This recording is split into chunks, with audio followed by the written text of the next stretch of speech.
Hello बच्चों, ये प्रश्न को देखते हैं। तो प्रश्न में दिया ए कार्बनिक यौगिक N तथा S दोनों उपस्थित होने पर नाइट्रोजन के लैसिने परीक्षण में लाल रंग उत्पन्न होता है। कारण दे रखा है ऐसे सोडियम सल्फाइड के बनने के कारण होता है जो FeCl3 के साथ रक्त जैसा लाल रंग देता है। या 5 विकल्प दे रखा है A, B, C, D तथा E।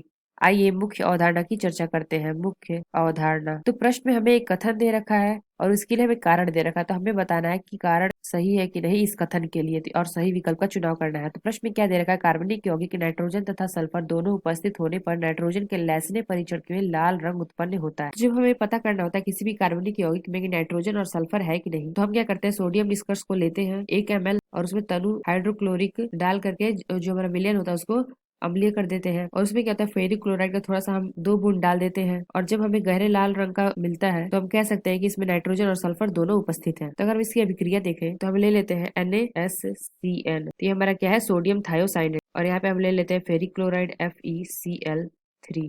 तो ये हमें क्या है, फेरिक क्लोराइड। तो यहाँ पे हमें क्या प्राप्त होगा, तो यहाँ पे हमें मिलेगा FeSCnCl2। ये हमारा क्या है, ये हमारा है सोडियम थायोसाइनेट। और FeCl3 ये हमारा क्या है, फेरिक क्लोराइड। और ये जो हमें उत्पाद प्राप्त हुआ ये हमारा क्या है, फेरिक थायोसाइनेट संकर, जो कि क्या होता है, हमारा गहरा लाल रंग। और यहाँ पे हमें क्या मिलता है, यहाँ पे हमें मिलता है NaCl यानी कि सोडियम क्लोराइड। तो प्रश्न में क्या देखा, कार्बनिक यौगिक नाइट्रोजन तथा सल्फर दोनों उपस्थित होने पर, यहाँ पे हमने देखा नाइट्रोजन और सल्फर दोनों उपस्थित है।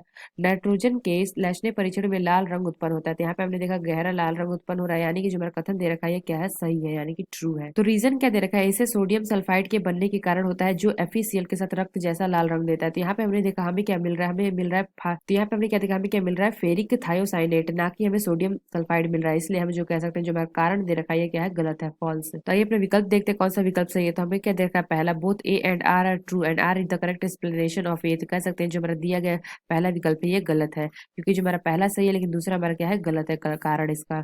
बी क्या दे रखा है, both A and R true but R is the not correct explanation of A. तो हम देख रहे हैं यहाँ पे कि जो हमारा पहला दे रखा है कथन ये सही है, लेकिन जो हमारा कारण दे रखा है वो फॉल्स है। तो ये विकल्प भी हमारा गलत होगा।